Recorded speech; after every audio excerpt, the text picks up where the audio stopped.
Hello, everybody, and welcome to a ThingCast. I'm Andrew, guest appearing today, and I'm joined by the amazing Peter Kuran, who's worked on The Thing and so many other amazing movies, who will be our special guest tonight. And of course, Josh, the big man of The Thing Expanded, is here. Welcome, Josh. Welcome, Peter. Great to be here. Thanks for joining us, Peter. Yeah, no, I'm just hanging out anyway, so. That's Awesome. cool. That's very cool. I can see we've got a lot of great friends joining us in the chat today. So we will. I used to do these on the watch parties, and I'll do one here now. So we've got Gregory, Sharon, Deanna, Jed Daly,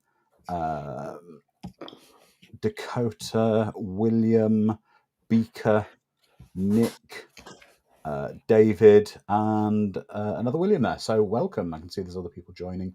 We'll say hi to you possibly as we go along.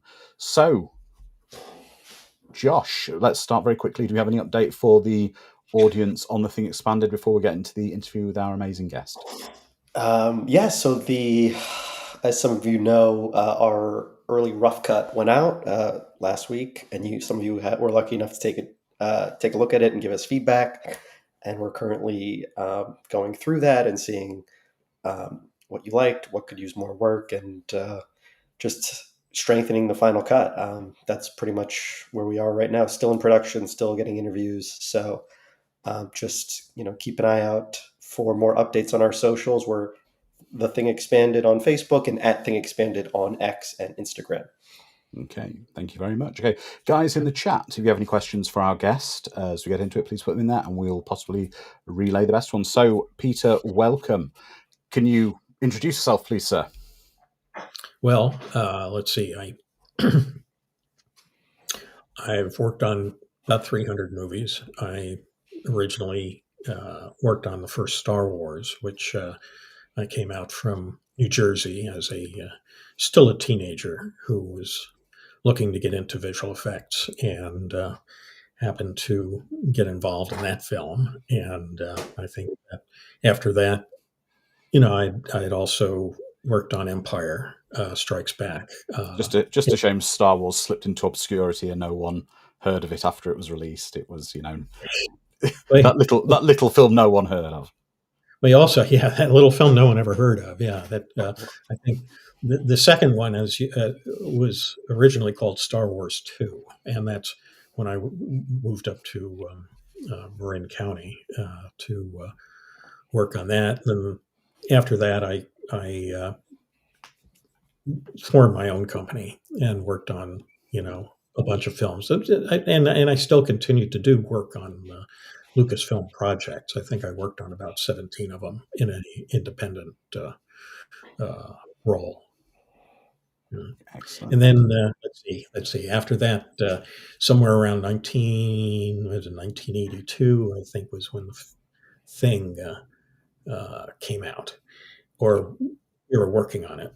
And I had originally gotten to know Rob Bottin on. I may have seen him on Piranha, but I'd worked on The Howling and became friends with him then, and he had recommended me on the job for The Thing. So okay, I got involved in that. Were you involved in the thing at sort of the early stages of the movie, or were you brought in sort of after shooting, or what's the point were you brought into the film? Well, he had asked me to shoot some tests for him of some of his puppets, specifically the dog transformation. While he was still working on these things, he wanted somebody who he knew to be able to, go in and just shoot some stuff for him at night, when he was, so he could put it together and show to the producers and John Carpenter, So I was involved in the beginning. I wasn't just involved in post, but that was pretty much where most of the work that I did was done. It was in post-production. That's interesting. And were you a fan of the 1951 Thing from Another World? Oh yeah, of course. Yeah, I love that movie. I love all the 1950s, black and white science fiction and horror movies. I actually, when I first came out here, I I don't, I don't know if you know who Jack Arnold is. Uh, he directed like a lot of the Universal horror Oh movies, wow. Yeah. like Tarantula, Hmm. and you know, I mean, he did a lot of garbage too, but I mean, he did some really great films. And I came out here and I saw his name in the phone book, so I called him up, and he came over. He just came over to my house and sat there for like the afternoon or the evening, just talking about. He said put cotton down on the ground for the tarantula to walk on, so its feet would you know, went into the ground, But anyway, I mean, he didn't write he didn't write or do the thing, but I love all of those Well, films. I think it's very interesting hearing stories like this because it shows the formative years, the things that made you and would have influenced you when you've done this work. I mean, anything that we're all influenced by something. You've obviously, with your work, you'll have influenced people going forward. So it's interesting finding out where people's Yeah. origins are. Well, when I did first come out here, I went to Cal Arts, and because they were associated with Disney, and I was able to go on a what was called a work study program, which wasn't really supposed to be work; it was just study. And I went to their optical and visual effects company, and got to see them actually working on some Disney films. People like Art Cruikshank, who Eustace Weiss said they won an Academy Award for, I don't know, Bedknobs and Broomsticks, but I actually thought Jim Danforth should have won an award for that year, but these guys were great. They took me around and they were very influential. And after I got to be too much of a burden on them, they said, "Hey, maybe you'd like to go meet these other guys who worked at this place called Cascade," which were Dennis Muir and Phil Tippett and um, Ken Ralston, Dave Allen, Jim Danforth, I think I mentioned. They were all working in this one place, so that was one way that they got me to stop coming by introducing me to these other guys, and that was a lot of fun too. Yeah, Uh, yeah. I mean, you were introduced more. Well, they were either legends then, or they're certainly legends now. People like Phil Tippett, who are oh yeah, really, no, really renowned now. yeah, It's incredible.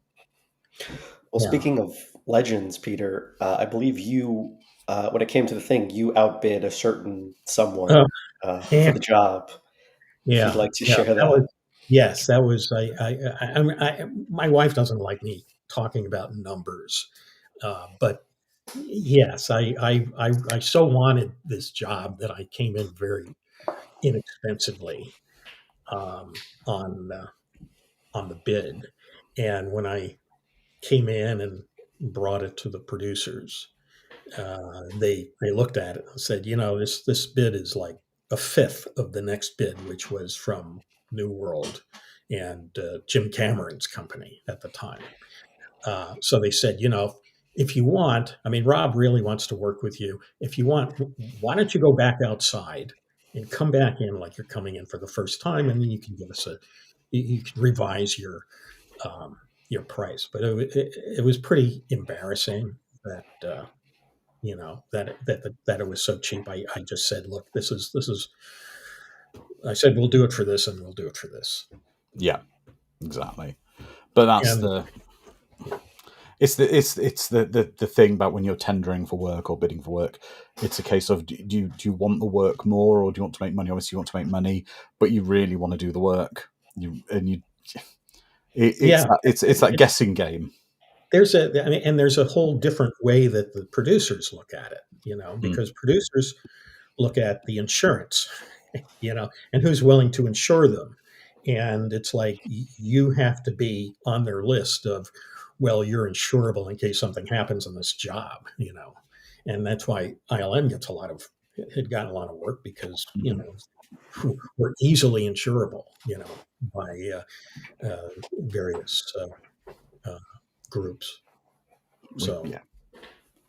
No, that's very, very cool. But obviously you got the job, so that was the good thing. You yes, obviously went outside, thought of another number. It wasn't out the realms of reality, and obviously that's interesting because you hear such horror stories about producers of films anyway, usually, and they want their pound of flesh, and well, they didn't bite your arm off for a lowball.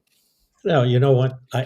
This was something that I had kind of noticed. I don't know if it's the same anymore, but over the movies that I've worked on, the people that want your pound of flesh are usually the ones that don't have any money. The ones that have the money are actually a lot nicer to you. Right. But maybe things have changed. So you got the job working on the thing, they hired you for it. Can you explain the journey from there, what the process was, how you came in, what, describe your first few days on it, what you did, what happened. Well, basically, I think the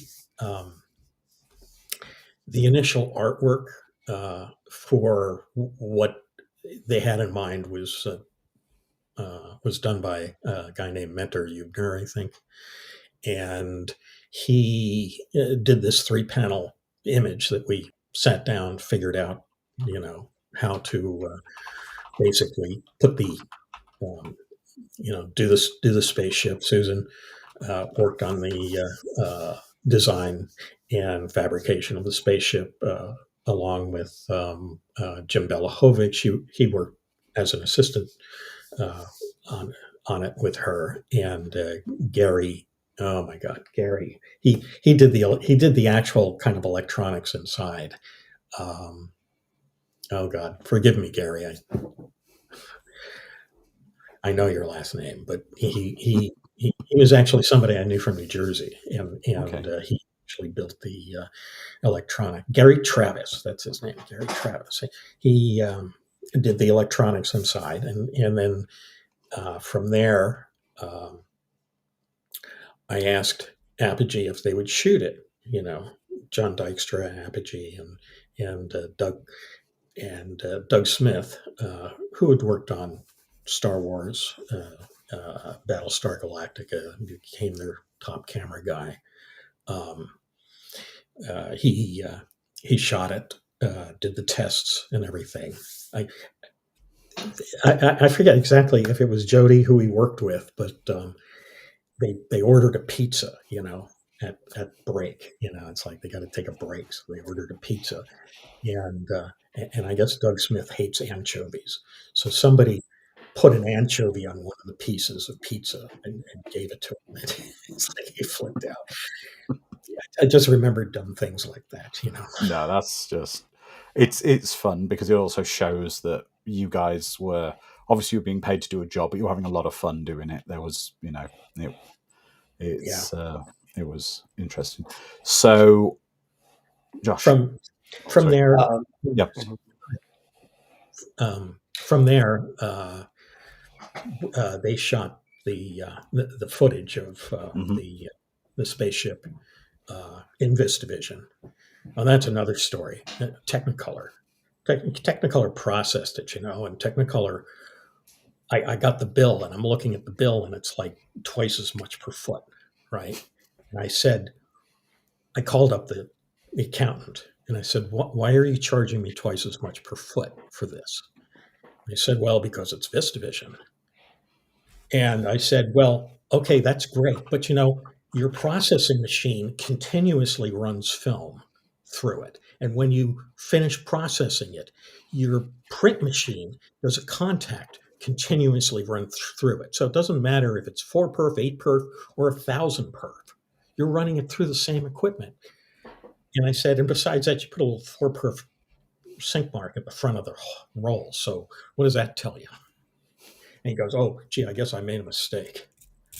But anyway, so we we took that film, and ILM agreed to do reductions to 4 perf for me because I didn't have this division at the time, and they made the various reduction elements um, which then I brought to my place where Yeah. I had an optical printer and put the various pieces together. That doesn't include the title. Now that I mean the title was basically I gave you a link if you want anyone to be able to see it. I Yeah. mean it's basically using a giant fish, well, not a giant fish tank, but about a 3 foot wide fish tank, and bee smoke, and black plastic, garbage bag plastic. And I'd been asked so many times about how did you do this. In fact, somebody actually did a recreation of the way they thought the sequence that the title was shot, and they forgot the fish tank. They just filled the room full of smoke, which then filled the building full of smoke. And I learned that trick a long time ago. It's like you need to confine the smoke, or you're going to have other tenants in the building getting Yeah. upset at Exactly. Yeah. Exactly. Didn't you learn your lesson on a Star Trek movie where that happened, right? you. Yes, I did. Yeah, it was that earwig thing, uh, which we didn't. Sometimes I'll do an effect and it'll be too much for them, Hmm. and it was So taking this is this. the one from Wrath of Khan, is it? The Yes, earwig, yes, the yeah, infamous. I mean, that in sci-fi lore, that is a legendary scene. yeah. Well, I think we wound up doing something else, but I had kind of worked with saltpeter and sugar, which is such a bad thing Oh, that. I've as a kid, I used to do that to make smoke Yeah. bombs. Yeah. Yeah, well, and what happens is it completely filled up Yeah. the building I was in, and it's like everybody had to come out. Everybody who was upstairs and other parts of the building, everybody had to evacuate. Yeah. And so I learned when I'm working with smoke, you have to be able to contain it. Yeah. And I think that was the lesson that the guys who did the recreation also learned. That you need to you need to contain it. Exactly. Exactly. So you said we'll get back to the stuff about the thing in a minute, but you said that you asked ILM to correct the film for you. That Well, that's correct. I mean, well to to convert it from yeah, VistaVision convert it like that. But anamorphic, yeah, because but the thing, John Carpenter's The Thing was shot anamorphic. yeah, Panavision, whatever you want to call it, 2.3:5 to 1 aspect when ratio. just for me being me and probably most of the audience, when you say ILM, obviously ILM to most people are legends. They are renowned for it. Did you just call a contact up at ILM and say, "Hey, I need this doing," or was it like an official kind of you had to call up like and arrange the work to be done with a bill, quote, etc., or was it just you called someone you knew Well, they and charged me, but they charged me a lot less than I figured they probably would charge somebody else. mm, Coming in. I think I spoke with Rose, and she pushed it through, and but they did bill me. yeah, It was it all fell within the budget. So hmm that's which was nice. pretty incredible. Yeah, William And William Hawkins says mates rates in the chat. It's a British phrase, mates rates, which is the price your friends will give you. Yeah. Uh, but Well, that was is probably the cheapest thing they've ever built, but I don't want to. I don't want to start anything. and Peter, I know that you did this. You did the title twice, right? Because the first time it didn't quite work, right? It didn't burn all the way through. Well, I shot it a bunch of times, because it was all organic. It's not like on a computer where it's like you do something and then you can tweak it. You have to basically start from scratch, and then same thing on doing any of that stuff before the computer. It's like if you make a mistake, you've got to go back and redo everything. You can't just make little tweaks here and there. you yeah, know so yeah, no, I shot the plastic several times, many times, and one time it did it opened up to just say NG, which in our colloquialism is no good. So, but there was a number of, I picked whatever the best take was to, Mhm. to do that. Was it still fingers crossed when it went to John to say yes or no to it be? I'm assuming John had to see it to say if it was acceptable or not once you'd finished it. Yeah, no, I mean, he was really good with it. I mean, it's like, maybe one of the other producers said, gee, could you maybe do a little bit of this or something? And I tend to remember that they just said, this is great. This is great. Just leave it alone. And, you know, and then I had to put the other titles at the beginning of it. They decided that they wanted all the other titles to be against the Starfield at the beginning. So I added those into the shot. But beyond that, they were pretty happy with it. And I wanted to do a shout out to Stuart Cohen, who's the producer, he's the producer I like. He was a nice guy. Well, He emailed me ahead of the live stream to wish us luck, and he says hello. So, Stuart, if you're watching, love you. Yeah. But got a question here from from Ian Mitchell, who's one of our sort of super backers, who's always in the chat for these things.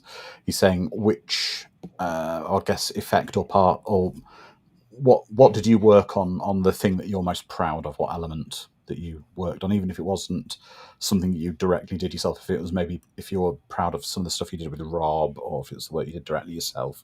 What's your favourite thing that you did in your Oh involvement? yeah, I love the fact that I was able to work with Rob and do some original photography, because at the time I was still, it's like my Mitchell 35 millimeter Mitchell camera. I had to buy the camera to learn how to use it because nobody was showing me how to use a motion picture camera. So it's like I saved up enough money to buy the Mitchell, which you have to lug around everywhere because it weighs a ton.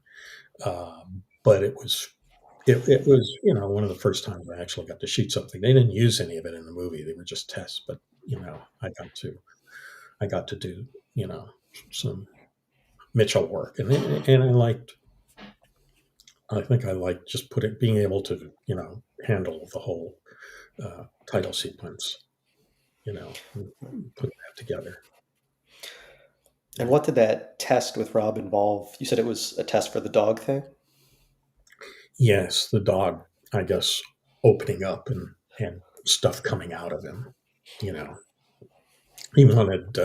just wanted to do it off to the side, without, the company interference, I guess, I guess in case it went wrong first couple of times or didn't go quite right, so you could tweak it in the privacy of his own. Yeah, well, I certainly had no criticism for any of it. It was good to me. Did you guys work out of Heartland, or you had your own workshop? I had my own. No, I did not. I never worked out of Heartland. Heartland being for the thing, that was for like Galactica, wasn't it? Yeah, I believe it was I think it was like an outpost of like visual effects stuff for Universal, if I'm not mistaken. So Universal, yes. Universal. I went there a few times, but I always liked working independently. I went there a couple of times to pick up a shot here and there from Heartland, but no, for the thing, I had a shop at the time, I think on Highland Avenue, Highland and Santa Monica. That was before I moved to Sylmar, but I like having my own shop because I don't know. It's like you can think of ways that things should be done, and if you don't, have the ability to hang yourself, you're always gonna wish you did, No, I mean it's with your own shop. You've got a certain level of autonomy there, which I should imagine helps with your creative freedom somewhat because you haven't got people down your neck as much. You've got a bit of a bubble around you if you're Yeah, controlling the space. exactly. And you don't have all of these. I mean, it's like somebody once said, if they're working on a bunch of projects, they have a bunch of supervisors, Yeah. and you never get anything done because the new supervisor comes in every few minutes to ask what's going on, and you have to like answer them. I like to keep this space uh, somewhat, more like maybe 10 people, Hmm. not a lot of, and I mean, we worked on a lot of projects at the same time, and we could do that with, you know, more limited people and more organization. I thought. That's very cool. That's very cool. So once you'd done your elements on the thing, how did you react when it came out, its reception, and I suppose as it's gained, I mean, it's always been popular, but I'd say its popularity has grown a lot more in more recent times because at the time it maybe wasn't the film it's regarded as now.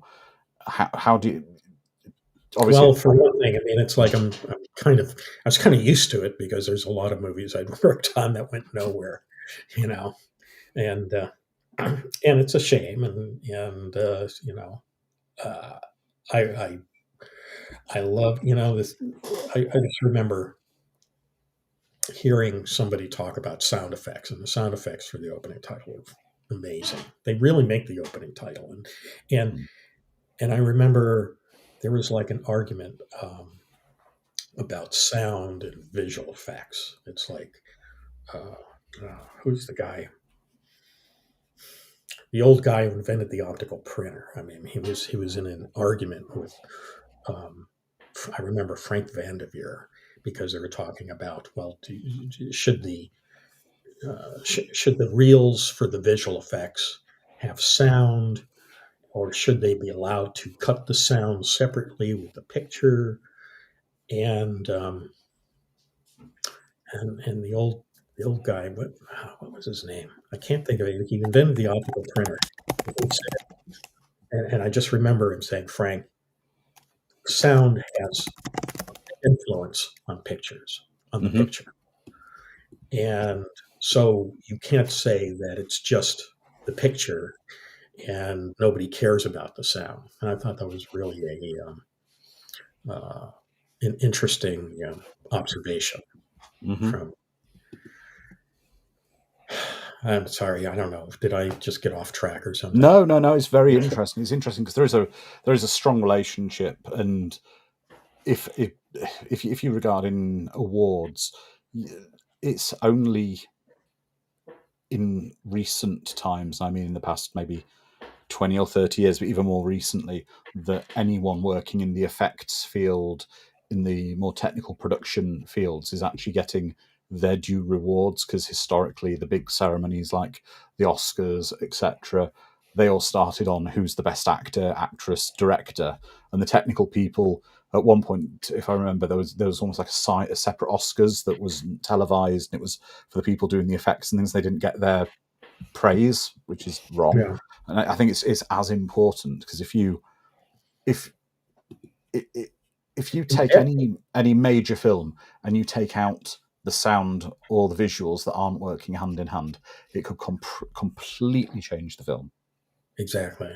I think that the first time it actually struck home was because when you're working on Star Wars, Mm. you're listening to uh, you're not listening to James Earl Jones. You're listening to a guy with a To David guitar. Prowse, who talks in his Yes, West Country accent, yeah. and you're not hearing anything, and because before I got the job on Star Wars, I was working at this theater, the Avco, in Westwood as an usher, because I get to see free movies. Um, and friends of mine there called me up and said, "Hey, we got this trailer for the film you're working on. Why don't you come over and check it out?" And it's like that was the first time. It's like you know it's what really hits you is the sound Mm. and the picture, but the sound really, really hits you. And I guess that's sacrilegious talking from a visual effects standpoint. It's both. It all works, and even the score as well in films as well. Yeah.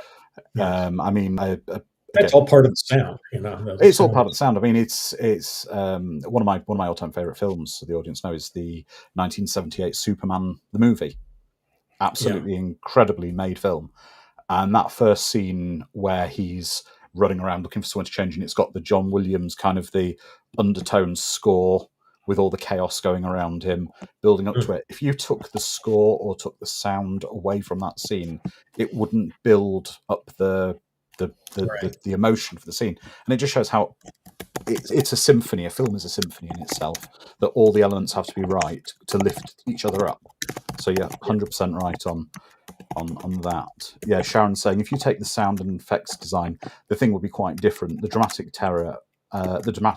and terror effects would be lost. I'd agree with that. yeah. It's almost surgical if you see a visual effect without sound. So yeah, that's very And I believe, Peter, in addition to the main title and the UFO, you also I believe Susan worked on some of like the stop motion, right? Stop Oh yeah, motion yes, sequence at yes, the end. yeah, Susan, Jim Belahovic, Randy Cook, who has done. I think he won an Oscar for one of the Lord of the Rings movies. He did the animation. I guess they didn't feel like it was. It looked like it belonged in the same. That the. I don't know. It didn't look like. I guess it didn't feel like it was part of the same sequence or something like that. That was Right. very nice, very good work. I thought, yeah. and Randy Cook, great animator. So Yeah, I mean, stop motion is unforgiving work. I've not got the patience to ever do anything with stop motion. It's incredible. I found it's been an incredible thing to see, but the patience of, especially back then, of doing it with moving it a micro amount and taking a yeah, picture, and yeah, well, it has a slightly different feel, slightly different feel from the work that Rob did, which was all either shot backwards or shot at different speeds, but none of it animated a frame at a time. Right. And just speaking of Rob, I mean, what was that? Tell us a little bit about what he's like as a person. And since we just celebrated Halloween, you told us a great story before the Oh, live stream began. So if you want to share that with our audience, okay, that would be great. sure. Well, Rob's a very elusive, and I guess I was working on The Howling, and he was working on The Howling. He was doing all the great Howling work, and was the producer on the film. Mike Fennell had asked me if they were going to go to a science fiction or horror convention, and asked me if I wanted to be on the panel, and I said, "Yeah, sure." And he goes, "Well, would you mind dressing up like Rob Bottin because, like I said, he's very elusive, and it was hard for him. They couldn't get him to commit to it. So not that I really dressed up like Rob Bottin then, but that next Halloween, where they were having a Halloween party, I think at a place called Avco Embassy, which was the producers production company on Seward, I believe, that made some of these um, movies like The Howling and some other films that they got involved in. And so they're having a Halloween party, and the room was very dark, so you couldn't really see people that well. You could see bodies and stuff, and I dressed up like Rob. Um, I put on like about an extra foot on on the bottom of my feet because the guy, the guy's like 6'10" or something. And long black hair wig. I dressed up like him, and I would say that I was probably the tallest person in the room with these. And so, and you couldn't really see very well. But I saw Mike Fennell walk in, and so I kind of turned away and was talking to somebody, and I could see he was working his way towards me because he obviously thought I was Rob. Yeah. So when he got within a foot of me, I would then walk over to the other side of the room and start talking to somebody else. And then he would kind of walk towards me, and then I would do this all night. I just kind of like, so as soon as he got close to me, I then walked over somewhere else. And then I finally, I finally lit on when I turned around and said, "Surprise," because Rob never showed up there Yeah. either. And I could tell that I could see the disappointment in his eyes when it's like, "Oh, Well, I've got to say, you're a braver man than I. I don't think I would ever go to a Halloween party connected with anything to do with the movie industry or effects, because everyone's obviously their ability for dressing up appropriately, makeup, etc., is going to far outstrip the kit I'm buying for $2 in Walmart and putting some oil paint on my face. yeah." Nor do I remember ever going there again for another Halloween party. Yeah, yeah. It's very cool. That was very, very cool. It's a lot of praise for Rob's work, and a lot of praise for the Howling as well. Which you, like I say, you did some work. And what did you do? What did you do on the Howling? What was your? Well, the main thing was the title sequence there, but that was a title sequence that I did not put together, and that's one of the reasons that I eventually got my own optical printer set up, because it was actually that it wasn't put together right, but the guy who put it together was like this old guy in the field. His name was Jack Rabin. I don't know if you've ever heard of who Jack Rabin is. I think he was involved in a lot of old 1950s. Let's see, what did he do? The work on what is it? Like these giant hornets from Green Hell or something like Okay. that. Some really old, and he was a big. The producer was a big fan of these guys who all kind of started in low budget Roger Corman land. Were all big fans of Jack Rabin, and he was interesting to meet him, but it's like they just bought off on it, and I didn't really have much to say, and I would have done a better job had I been able to do my own optical printing, you know. But anyway, so that's where I met Rob, and he liked me anyway, Mm-hmm. and that's, well, I either met him there or on Piranha. I don't remember. Anyway, I mean, you worked with him, or you worked on productions he was involved in quite a few times until he decided to sort of retire. You worked on quite a lot of movies with him, so it must have been good to know him. He was a fun guy. He was a fun. He was very humorous, Mm-hmm. And in fact, he actually did call me once, or I'd say maybe 10 years ago, and he said, "This is Rob," and I said, "I don't believe it. I don't believe you." He said, "No, it's Rob," and I said, "All right, laugh. Just I want to hear you laugh." And he just, I can't even do his laugh. And I said, "Okay, you're Rob," because nobody has a laugh like that. Yeah. That's cool. That's very cool. But I don't know with Rob. But let's go through what we've got here from some of the questions in the chat. Someone asked, I forgive you, I can't remember your name. Aside from The Thing, what would be your favourite movie you've worked on? Oh, what? Or you're most proud of? Not necessarily the film you're proud of, your work you're most proud of, let's say that.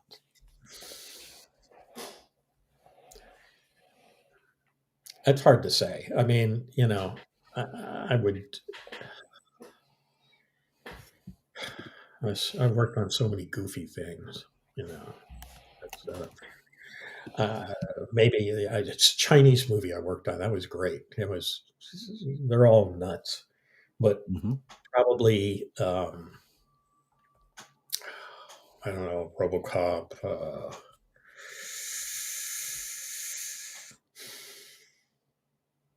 Which also features great work from Rob. Yep. Yes, Yeah, another one. yes, Yeah. we spent lots of time together. But I don't know. It's probably easier to think of the movies that I hated working. My work is that I hated than the ones that I liked or thought my work was good on. Yeah, Hmm. but Yeah. I don't know. Well, I enjoy working. I enjoyed working without a computer. Let's just yeah. put it that Yeah. way. And while I Getting do that, getting love in the chat for Joe's Apartment. well, you know what? I love that film, by the way. I I did will hold not mine. work. I like. I didn't work on that movie. Oh wow. Okay. I'm sorry. I don't know how. I looked for my credit, and it's like, did I work? I didn't work on this movie. Well, according I to the don't Internet Movie know. Database, you were the visual effects supervisor. Yeah, you know what? I think I would have taken my name off of it, except I like that movie too. I think it's But I it's didn't. But I didn't it's work a on it. it's a great dumb movie. I like. It I've is. got a lot of love for it. I like dumb comedies. Yeah. Not a lot of business for visual effects and dumb comedies, but Well, I yeah. don't know if you call it a dumb comedy or not. You did some work on Airplane, which is possibly one of the greatest comedies of all time. So Yeah. Yes. I was Yeah. curious what you did for that movie. Well, there was a newspaper sequence, a newspaper spinning newspapers, yep. um, and I provided or me and Chris Cassidy, I think, provided lighting for the background where they were hanging the models and stuff. So yeah, yeah. The last I still have the newspapers here. The last newspaper said "boy trapped in refrigerator eats own foot," and I think that was actually a picture of um, the guy who ran the studio, Paramount Studio at the time. I can't remember his name either, but yeah, I usually remember like 5 minutes later. But and I had it's another one of those shots where it's like I overdid it for them, where the guy was supposed to he lights a match and then he drops it and then it just goes boom in 2 frames.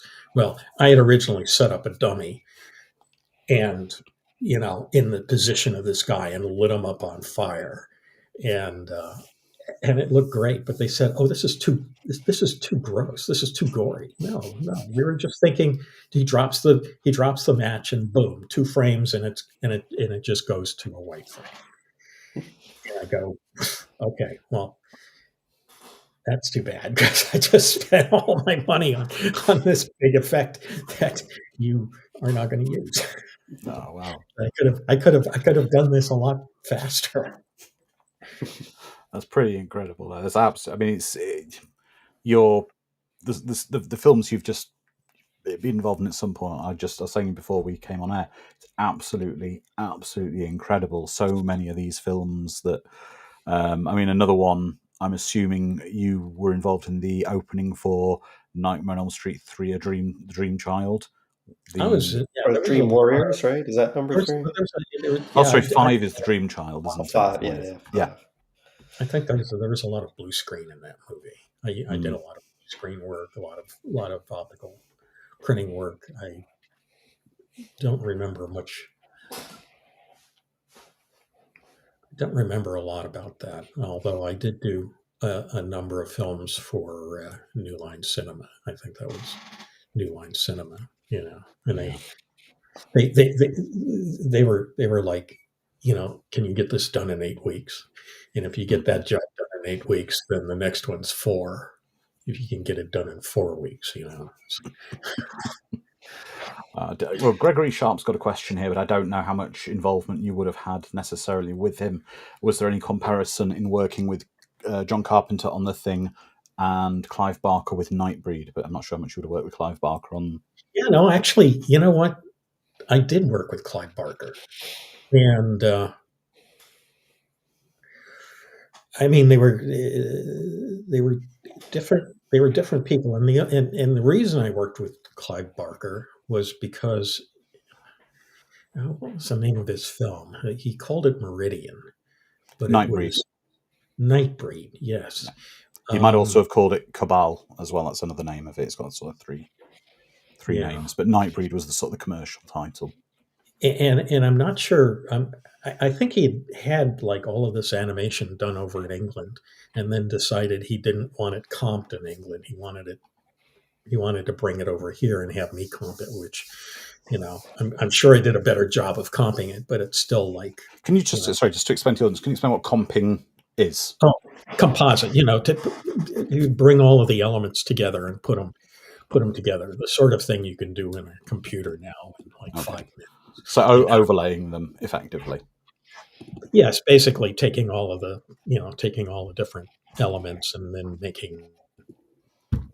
Like I know they were doing a lot of animation effects with high contrast film, and I would retreat them so to try to give them some glows and stuff. But I did work with him, and he was. He seemed like a very nice person to work with. I mean, they both did. John Carpenter had just come off of, I think, Escape from New York, and he spent a lot of his time talking about that.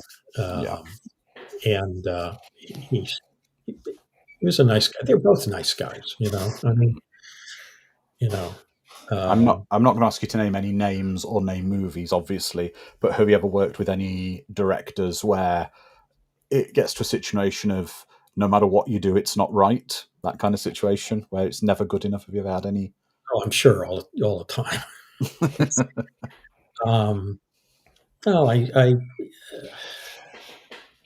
don't know. I tend to remember that the directors that I like the most never seem to work on another movie for whatever reason. I think, who was the director of this? It's one director I really liked working with on a film. Sorry. It was called Eureka, and it had. Was it? It wasn't the one with Walter Matthau. No, or maybe Nicholas Rowe. Nicholas Rowe. That's 83. Yeah. It's like I always remember this because it's like he wanted, like, at the end of the film, everything to just kind of like crystallize and stuff. And I was trying, all these kind of different tests under the animation camera. And he said, if you take out the iris in a camera and you replace it with like a shape, like a little boat, and he drew like a little boat. And he goes, and then if you shoot and you look at all of the specks of light in the background of that picture, of that scene, they will all look like little boats. Which is one way you could tell, like, if a movie was shot in Panavision, because if you see all these little lights in the background, they're out of focus, they're all squeezed. So it's like you can. And I just thought that was so cool, that you could actually, you could actually replace the iris in the camera and make it into other shapes, and it's just one of those things I, remember, it's like, oh, this is cool. Yeah. And did you keep any memorabilia from the thing? I know Susan has, unless she sold it, she has the UFO, I believe, the model. If I'm not mistaken. Yeah. Well, I don't. I'm not a big collector. I should have been. I should have been a collector of things, but I don't know. I just figured once it's over, it's over, and Yeah. move on to the next thing. Right. And which is why you didn't originally film. There was no behind the scenes of how you did the title because it's just, Yeah, who would have because thought it would have been so I'm not. iconic? I'm usually not thinking about taking pictures of what's going on. I'm usually just thinking about how to do it, and that's one of the reasons I did that video about how I did the set up the title and stuff, because Right. people ask, and it's like, well, there's nothing that really exists that really shows it. Right. I mean, Andrew, you can pop that in the Yeah, conversation I'll if put you I'll want, put if people that. want to check it out. Yeah, I'll put it in the in the chat in a moment. For I don't anyone. know if I Um, mentioned this either, but yeah, I was one of the few people that actually took um, behind the scenes footage during the original Star Wars.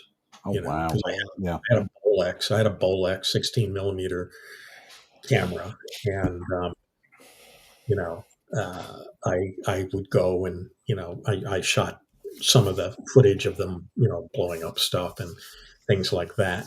And after the film came out, and they realized not a lot of people had shot. They didn't have a lot of behind the scenes footage of the effects being done. I think Gary Kurtz sent me a letter that said, "Hand it over." And I said, "Well, what?" And he goes, "Well, you're working for us, and so if you shot this film, it belongs to us." And I said, "No, you see, the reason I was shooting this stuff was because when John Dykstra hired me, uh, he said it was a learning experience." And I figured part of that learning experience was taking pictures of things that are going on so that I have them, because that's what I learned. And they paid me, a good deal of money for the footage. So I said, okay, fine. It's yours. wow. it's still cool though. It's very Yeah. very Do you cool. still have the negatives of that? No, Or the I mean, that original was film? shot, They took it that, all? that was shot 16 millimeter, like either Kodachrome or Ektachrome or something. So the original is the original, and I don't have that anymore. Yeah, Yeah. yeah.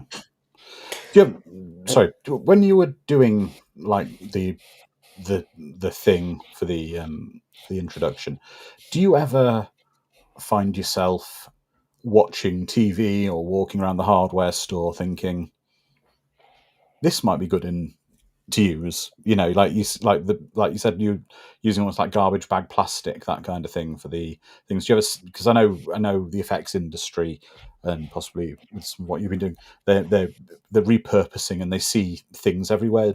Has that ever happened with you, where you've seen something Well, that like you've?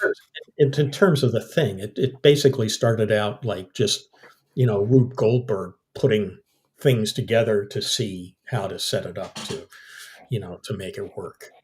And, and then winding up with, well, I'm going to stretch this garbage bag plastic over a frame and then light it and see how that happens. And when you look at it, it's like, oh yeah, okay, that's what he did. I can see that. Yeah. Right.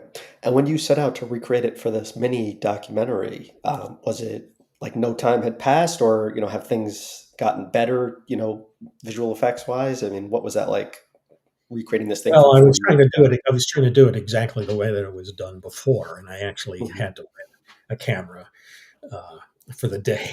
My Mitchell camera that I didn't keep mine. Mine's long gone. All of that's long gone. Somebody had Mitchell and set it up to basically do it the same way. I mean, that's the charm of it. Is doing something like that. It's Right. very cool. Though. It's very very cool. Must have been a nice. Was it when you recreated the opening? Though, was it kind of was it like, yep, that's exactly as it was, or did you?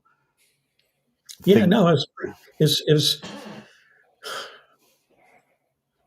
was pretty much, yeah, it was pretty much as I remembered it. I had to buy the fish tank, which wasn't cheap, but I mean, especially if you're just doing something to as a hobby. Yeah. Yeah. It's very cool, though. It's very cool being able to recreate something. I suppose it possibly wasn't as frustrating as when you did it originally because you knew the process a little better this time round than the first time. Yeah, pretty much. Yeah. Yeah. The first time around, it took, trial and error of, I think, over a week of, screwing around with it. So, I didn't have a week. I was renting the stage too. So it wasn't my stage to hang out on, and Yeah, exactly. Right. And at what point did you realize that the thing had become this kind of cult classic, or at what point did people start reaching out to you asking you, how did you pull off the main title? I don't know. So like, actually kind of like a couple of years ago, or maybe 2, 3. It wasn't, I mean, it started, I think, around, yeah, a long after it had been, done. Right. Exactly. Okay. Well, we're coming towards the end of. I'm sorry. I'm still waiting for a movie like Idle Hands to become a cult classic. That was a film I had worked on, which I have some love for that film. Some elements of it are very funny. Yeah. I think the Seth Green steals that film for me a lot of his Yes. jokes. My favorite joke is the one where they open the microwave and it's all full of the blood from the hand, and the other one says to him, "I think we should clean it." And he's like, "Yeah, why don't we clean the whole house for them? And let's put the popcorn in the microwave anyway." No, Seth Green was great in that because I think him and the other guy were on the set, but their scenes came up later, so they got to feel what was going on the set of the film. Yeah. Yeah. Okay. Well, we're just coming up to the top of the hour now, so I think we're just going to start to wind things down a bit now. So, if I can ask you this, Peter, Yeah. if you could summarize your legacy of your work on The Thing, what would you like to be remembered for The Thing? What element of For it would you like? for bringing a bunch of great, ILM, Apogee, Jim Danforth, Susan, um, and making the title sequence for The Thing, which I could have made a lot more money on. but I did, I could have, I that, the legacy, I guess I could have, Exactly. It possibly opened doors for you to other movies. So yeah. that's always the one. Did the recreation, was it Greg Sharp asked, was it done in one take, or was there also some trial and error for the recreation? I did it about 3 or 4 times. I guess the big thing was trying to remember what thickness the garbage bag plastic was, because you can get it in multiple mil sizes, and I had to I had to test that one, to get the right burn on it. But It's very cool. It's very cool. Well, let me just say thank you for joining us, Peter. It's been absolutely phenomenal. Josh, have you got any final words? And then we'll go back to Peter. No, just keep an eye out for The Thing Expanded, hoping to launch in April or May of 2026. do I get to see this? Can I see this? Or test What? the Thing Expanded? Oh, you certainly will. Yeah, for sure. Well, you'll certainly be able to see that when it's ready. But Yeah. Peter, so do you have a social media presence anywhere people can keep up with you? Do you put anything out there on the socials?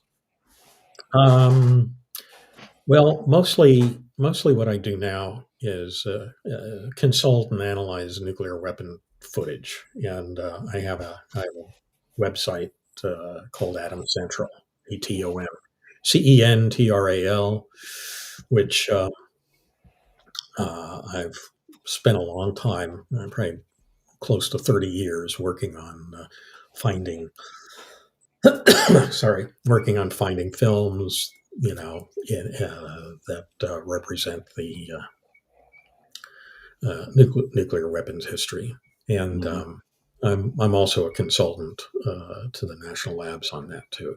So it's less stressful than working on visual effects. Well, I don't know. I'm British, so you've probably heard of the movie. You've probably heard of the movie Threads, the infamous British nuclear film. That's stressful into itself on one watch. That is. Yeah. So anyway, so I think that's it. So everybody, thank you for joining us tonight in the chat. Thank you, Josh, and thank you, Peter. So everyone, please take care, and we will see you on the next ThingCast. So everyone, bye bye. Thank you, everybody. Okay.